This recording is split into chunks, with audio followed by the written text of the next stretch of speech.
Isto prende-se com uma série de outros problemas que eu é assim, tanto posso acompanhar o texto, mas já percebi que aqui há muita gente que ainda está mais ou menos a ler e se calhar não leu tudo, não sei se me vale muito a pena guiar-me pelo texto. Há aqui uma série de problemas que se põem e que eu gostava de abordar, que por um lado estão já aqui e por outro lado vão estar também no texto que eu vos vou dar hoje para amanhã, que também podem não ler, não faz mal, leem mais tarde, que tem a ver com o processo, com esse tal processo de transformação. Isto é, como é que a passagem do momento cínico da consciência ao momento crítico da consciência exige de cada um de nós o desprendimento daquilo que cada um de nós é, o desprendimento do apego em relação àquilo que são os traços da nossa identidade e, por conseguinte, a abertura em relação àquilo que não somos.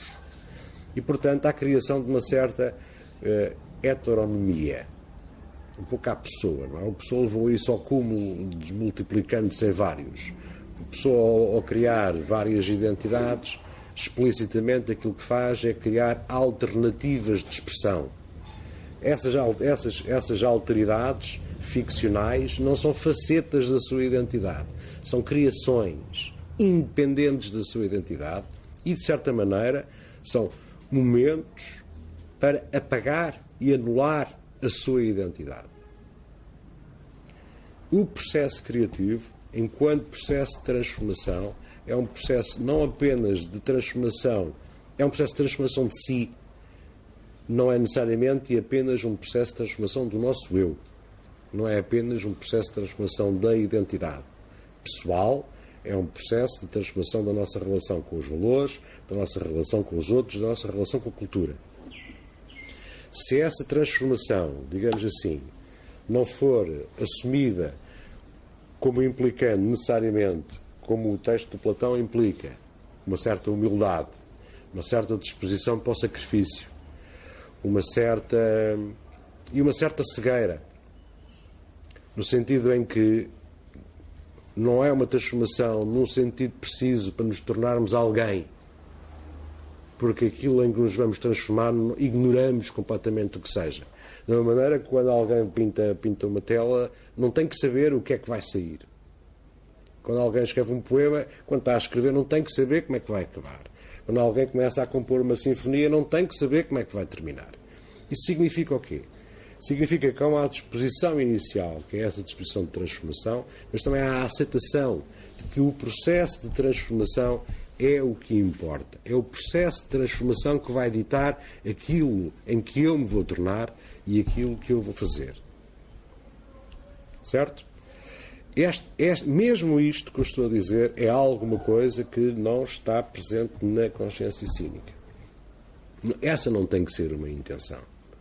Mas a consciência cínica, como é tendencialmente autorreferenciada, tende a criar redundâncias. Ou são formas de me exprimir de uma forma mais estridente,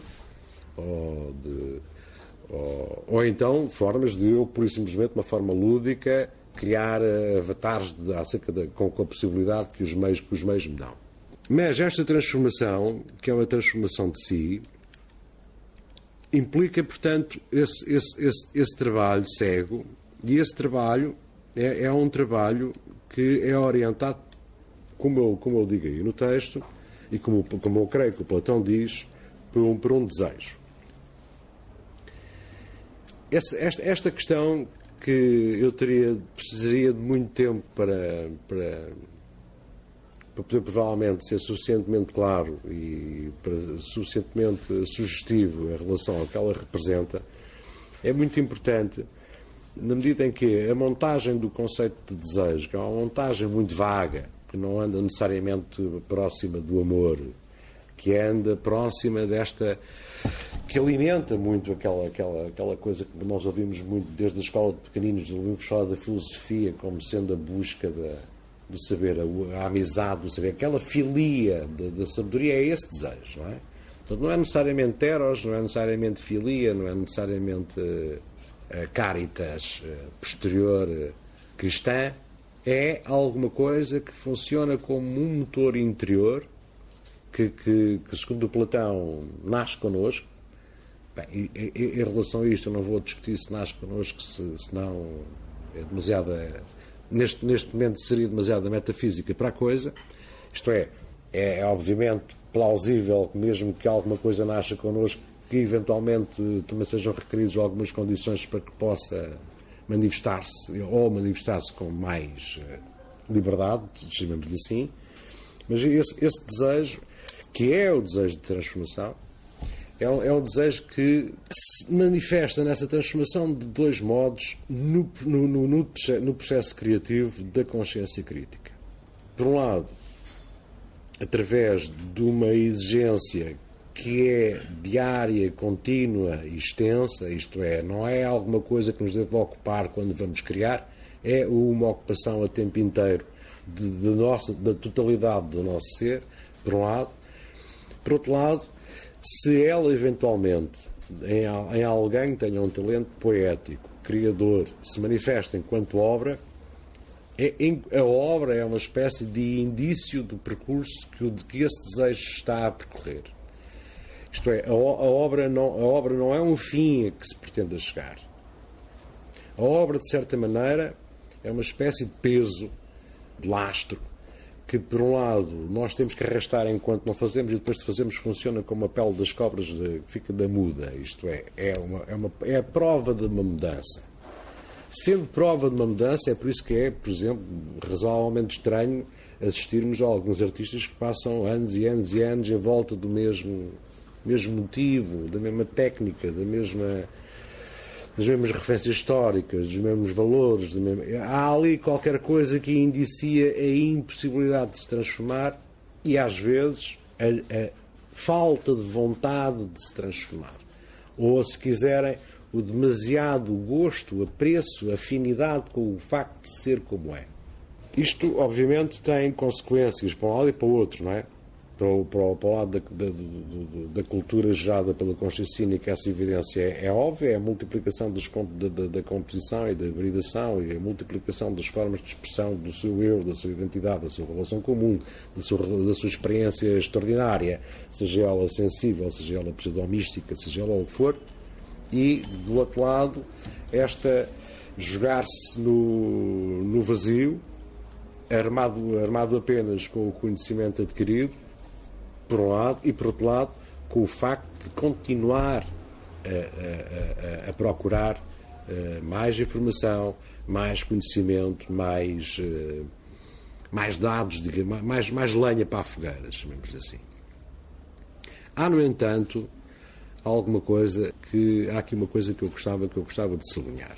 Quando nós falamos, quando falamos de tudo aquilo que está para trás até chegarmos à consciência sim, à forma mais complexa de uma cultura aberta e até à consciência crítica, fica uma imagem de progressiva complexificação. O que significa que parte-se do princípio que a consciência crítica é uma consciência mais complexa que a consciência cínica. O que, de certa maneira, é verdade, mas não é completamente verdade, no sentido em que parte do trabalho que acompanha a transformação, sendo ela uma transformação em que se pretende abandonar aquilo que é, abandonar partes daquilo que foi a identidade inicial, o que acontece é que há um momento em que não só deixa de ser necessário aumentar a complexidade, como, de certa maneira, a própria complexidade que se transporta transforma-se num obstáculo. O que é que eu quero dizer com isto? Quero dizer que o trabalho que acompanha a transformação de cada um é um trabalho que, a páginas tantas, faz parte desse trabalho a libertação do lastro da cultura, entretanto, adquirida. É como se fosse necessária uma espécie de desimaginação, como se fosse necessária uma espécie de esquecimento, pseudo-esquecimento, porque quem sabe não esquece, mas esquecimento no sentido de não dar importância, não dar valor, não centralizar a atenção. Isto aqui, quer dizer, provavelmente a metáfora não seja muito feliz, mas isto é um bocado como andar de bicicleta. Depois de andar de bicicleta não se esquece e, portanto, é escusado estar a querer ler outra vez o manual da bicicleta, é escusado estar outra vez a partir do momento em que A aquisição das gramáticas que foram adquiridas através da aprendizagem está feita, começa a páginas tantas a ser um peso e um obstáculo para a criação, na medida em que a criação não é só um lastro da nossa identidade, é um lastro também dessa cultura acomodada. Isto significa que a consciência crítica não é uma única, não é uma linearidade, não é uma única entidade que começa crítica e acaba crítica com o mesmo corpo. O corpo da consciência crítica tem a obrigação, num determinado momento do processo, de emagrecer. E esse emagrecimento corresponde ao sacrifício de si. Esse emagrecimento corresponde também ao sacrifício que é necessário fazer para se simplificar. Isto significa, portanto, que o cúmulo da complexidade crítica é a simplificação. Isso no Platão é muito claro, sobretudo no... Um outro mito muitíssimo curioso, mas muito pouco referido, por acaso, vá-se lá saber porque, talvez porque seja muito complexo, é visualmente extraordinário, diga-se bom da verdade, é muito difícil conseguir construir uma figura mental daquilo que ele está a descrever e, ao mesmo tempo, a inventar, e que se passará antes do nosso nascimento, que é o processo pelo qual as almas escolhem o destino que vão ter na encarnação seguinte. E as almas, segundo Platão, escolhem o destino que vão ter, isto é, determinam o desejo que vão ter de acordo com o que fizeram, o que faz com que aquele que foi muito pobre queira ser rico. E, portanto, voltamos outra vez a última figura, isto estou-me a referir ao mito que é mesmo a última parte da República, a última figura que ele vai dando exemplos de pessoas. A última é um exemplo poético, é um exemplo da cultura poética, é dada com o Ulisses.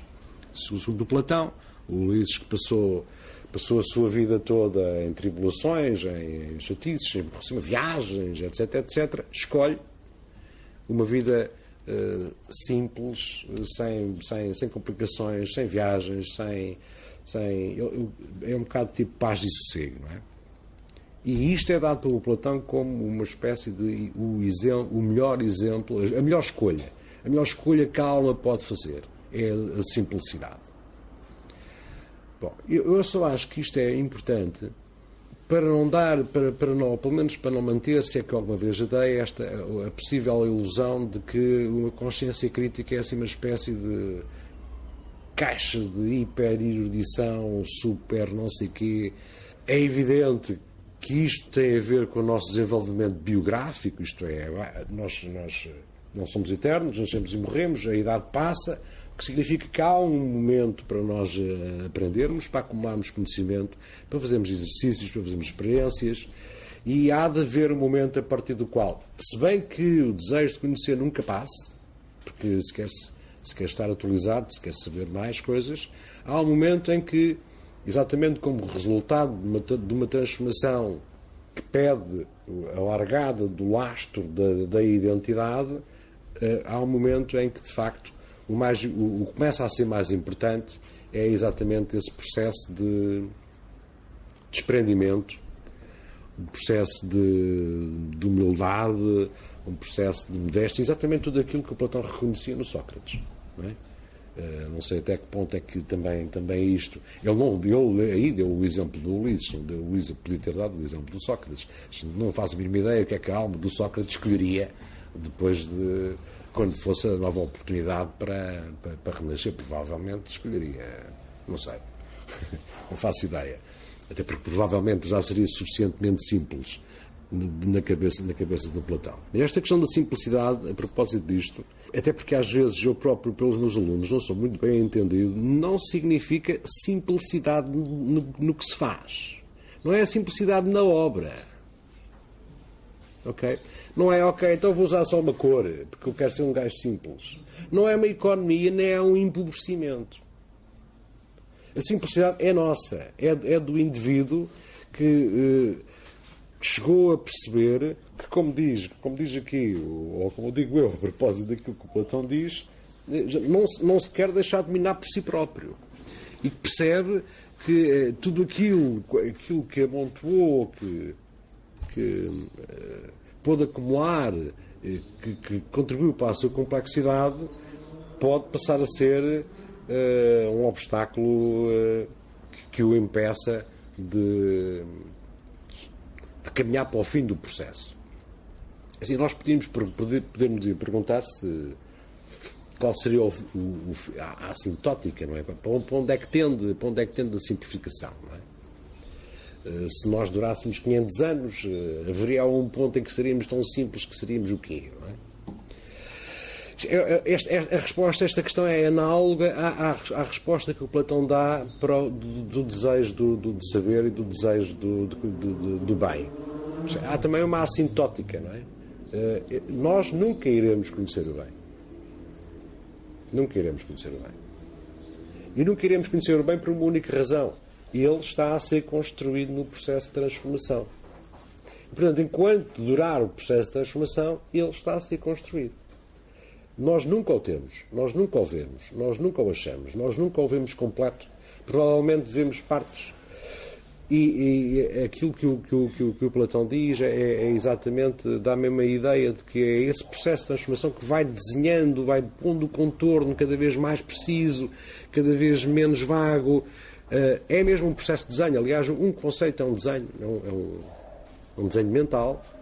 É que nós damos nomes e palavras e articulamos com verbos, etc. Mas é um desenho. Esse desenho nunca vai ser visível, esse desenho nunca vai sair da névoa. Da mesma maneira que essa transformação nunca vai acabar. E da mesma maneira, portanto, que essa simplificação nunca vai acabar. Se nós durássemos 5.000 anos, ficaríamos a partir de um determinado momento de simplificação, que nunca seria absolutamente pura, porque, como eu vos disse há bocado, não se desiste do desejo de conhecer mais, de estar atento. E esta história do estar atento refere-se à razão pela qual eu vos disse que a consciência é crítica. Ela é crítica não apenas porque mantém a crise, ela é crítica porque está cindida. Ela continua na vida de todos os dias, na vida cotidiana.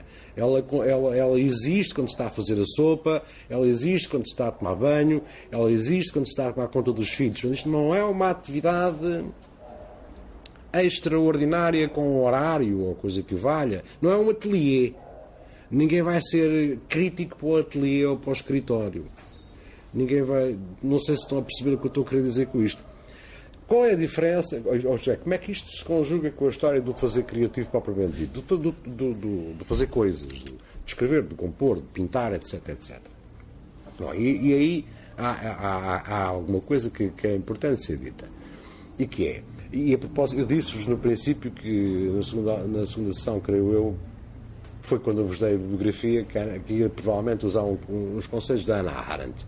Um dos conceitos mais curiosos da Hannah Arendt, aliás, que são dois, é o trabalho na composição da compreensão do que é trabalho e do que é labor.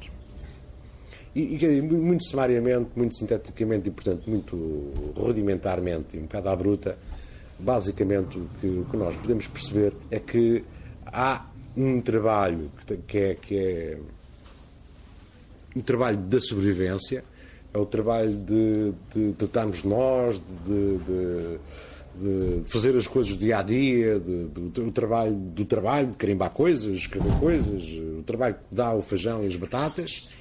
É isso, chama-se labor. E o trabalho a que nós nos estamos a referir aqui, que é o trabalho da consciência, que é o trabalho de si, e que se mantém numa consciência crítica, no labor, fora do labor. O trabalho criativo, aliás, a Hannah Arendt tem uma expressão muito, muito bonita, que ela diz que, contemporaneamente, as únicas pessoas que se pode dizer que verdadeiramente trabalham são os artistas. Isto é, o trabalho artístico é trabalho, sempre trabalho, ainda que, e agora é para essa distinção que isto me interessa, ainda que quando nós fazemos do fazer propriamente dito, podemos falar de um labor criativo. Há um labor criativo quando tem que se talhar a pedra para fazer uma escultura.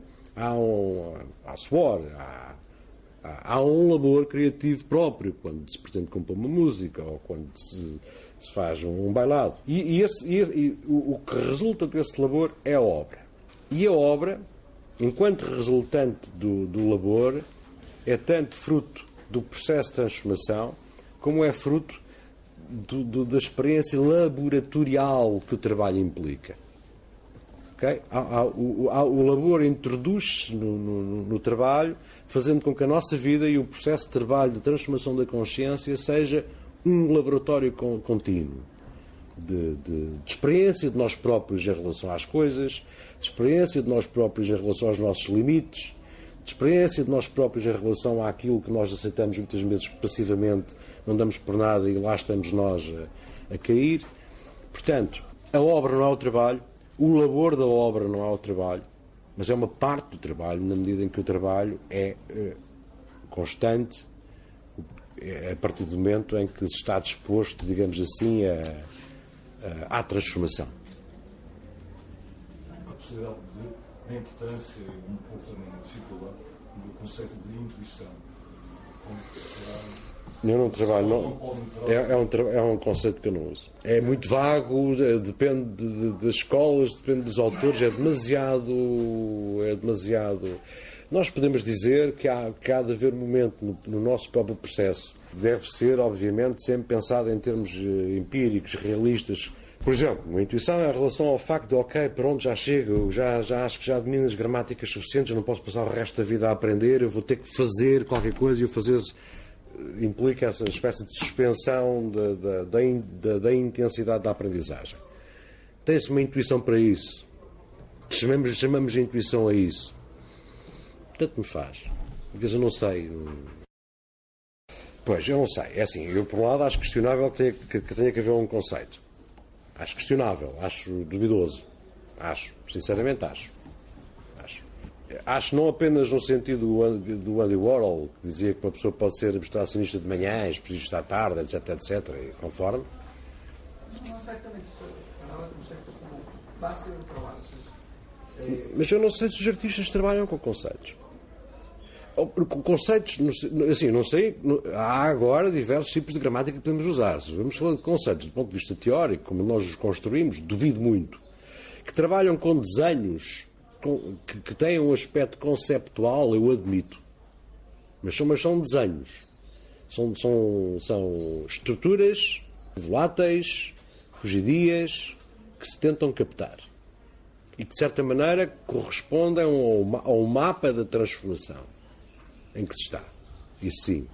Mas não são conceitos fixos, no sentido em que o artista achou o conceito e agora usa aquele conceito, é aquele conceito dele. Das duas, uma. Ou nós temos uma estrutura que é marcada pela maneira como nós determinamos o nosso espaço, um território cultural conhecido, e o ocupamos, e o pretendemos ocupar. E aí podemos falar de um conceito no sentido mais formal do termo. Okay? Ou então, não temos. Há estas duas situações. Não temos, não significa que não saibamos o que é, que não tenhamos visto nos outros como é que é. Não temos, significa que estamos dispostos, estamos abertos, não é ao acaso, não é à sorte, não é ao caiu, deixa ficar. Estamos abertos àquilo que conseguiremos fazer naquele momento. Ok? Mas também estamos abertos permanentemente à atenção autocrítica do que estamos a fazer. E isso não pressupõe um conceito do meu ponto de vista. Não pressupõe nenhum conceito. Pressupõe a atividade de desenhar sem saber o que se está a desenhar. O que significa que se eu não sei o que estou a desenhar, não tem conceito. Se é que estou a perceber. Se é que estou a perceber. Parece-me que o que eu percebi aqui, do ponto de vista pessoal, precisava de ter uma espécie de estrutura a partir da qual caminhar, que é o que chama o conceito. Tem qualquer coisa que esta aí, aquele conceito. Sim, mas todos nós precisamos. Sim, mas isso não é um conceito. Isso não é um conceito. Depois, o que refere a seguir é que quando começa a coisa a significar, não é? Que mete aí o conceito da intuição. Pois. É a tal mais volátil e mais complexa que, de certa maneira, se calhar, como explicou, parece mais um pouco próxima daquela questão do percurso cego, ou da caminhada cega, de de facto, se temos o desejo de caminhar, de ir para a frente, as coisas vamos apanhando. O que vier vem, e o único processo que intervém aí é o processo de seleção crítica, por aqui não, isto não. Mas este de uma espécie, depois de disputar uma caminhada intencional ou um caminho de desejo, vão suceder coisas. Aqui a gente já vê às vezes a intuição, mas que é absolutamente fácil. Claro, até um clichê assim um bocadinho fraco. Quer dizer, podíamos ser mais populares ainda e se calhar acertar com mais jeito é palpite, temos uma fezada. Eu não preciso de conceitos para isso. Essa da intuição é uma coisa assim quase mística ou não sei o quê, às vezes, não é? Temos palpites, sim, aquilo não. Como é que eu hei de dizer alguma coisa mais em relação a isso? Quem cria também recebe. Nem todos os que recebem conseguem criar. Aquele que cria provavelmente recebe de uma maneira diferente. Mas há sempre dois lados, de facto. Há sempre o lado que faz e o lado que vê o feito, ou que vê fazer. O criador não faz só, ele faz e vê-se fazer. Não é? E o ver-se fazer é essencial para a correção, para a refinação de pontaria, não é? O espectador, quem? Quem é o espectador? Não é? É o ingênuo que está a ver uma coisa qualquer pela primeira vez e que não entende, não sabe interpretar, é um espectador, digamos, privilegiado.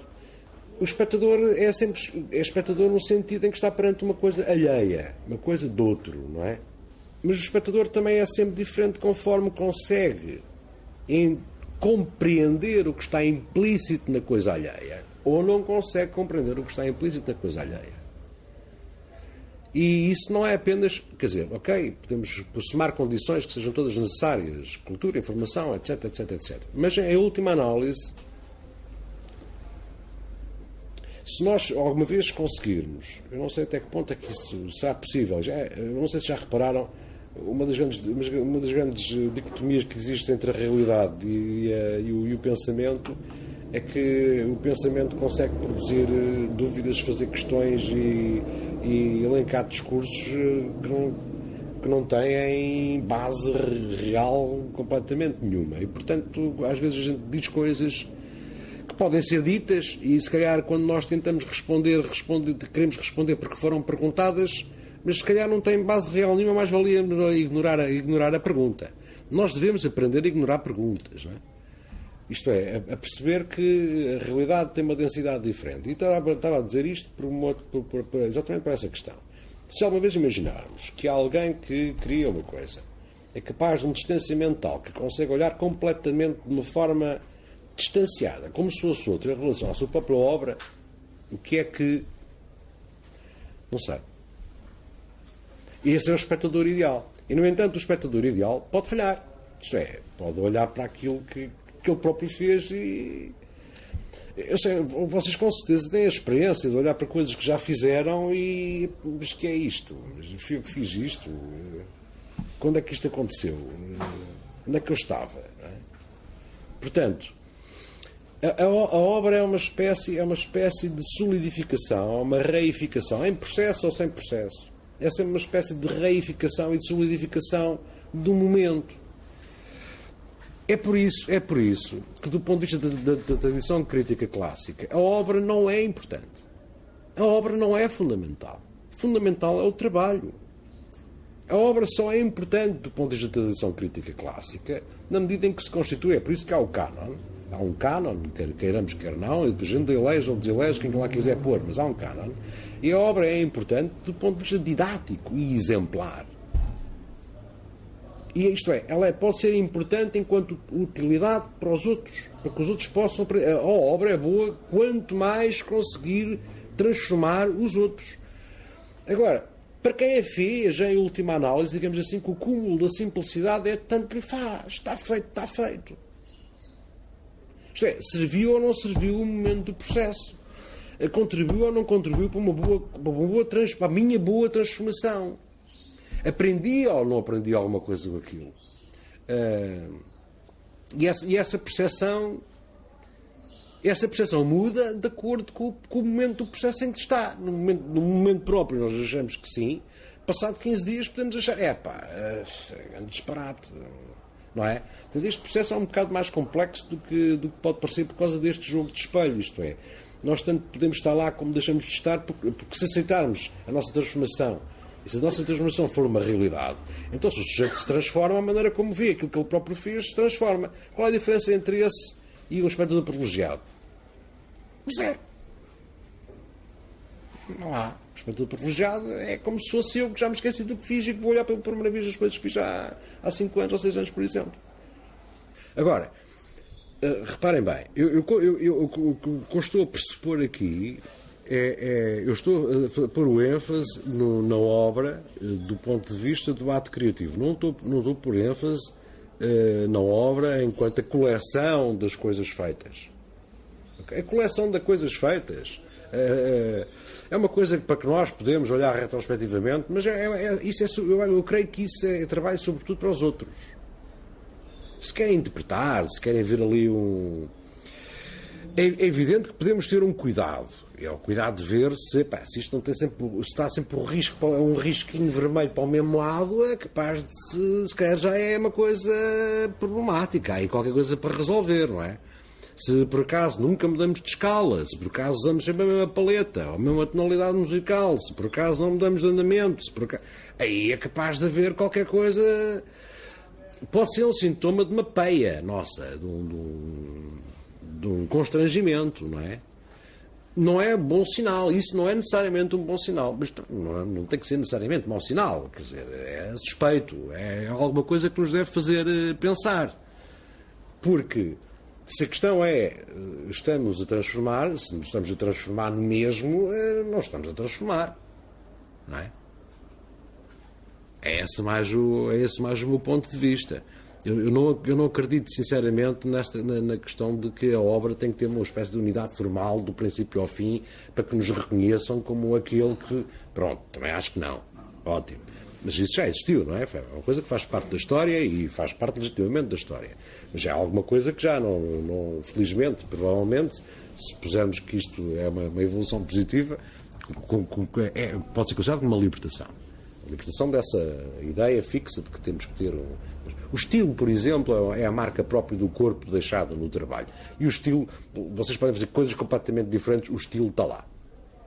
Ok? Isso é um ponto. Depois há uma espécie de outra paranoia que eu creio que é mais oriunda desta onda de cultura cínica, que outra coisa, que temos que fazer coisas diferentes. Não temos que fazer coisas diferentes. Quer dizer, em primeiro lugar, todos nós somos diferentes e, portanto, se fazemos coisas uma a seguir à outra, a outra tem que ser necessariamente diferente daquela, a menos que usemos fotocópias ou coisa do género, não é?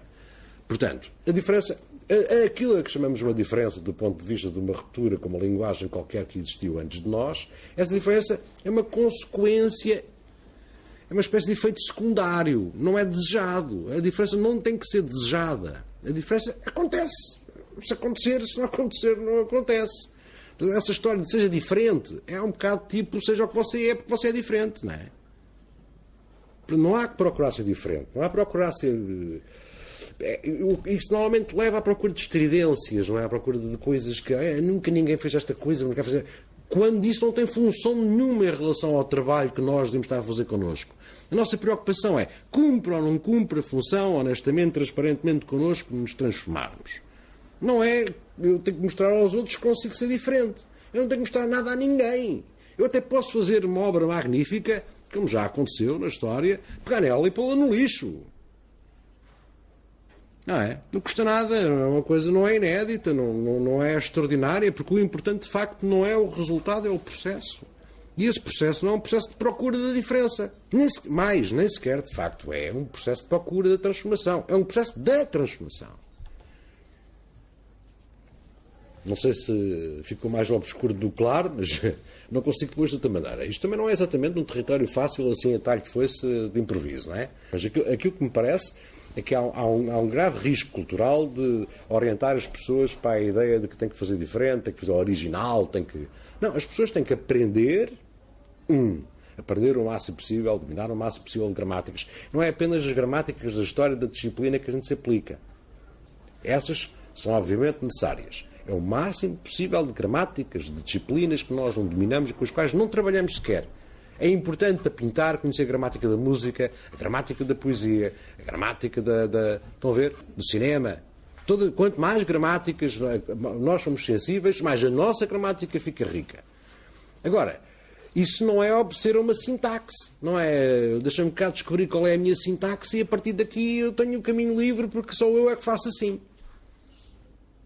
Normalmente, sigo este caminho porque só eu faço assim, é o caminho de pronto, ok, é fácil, eu já achei o meu território, as pessoas vão me reconhecer por isto e eu sou eu e vou ser reconhecido como eu. Estão a ver o eu?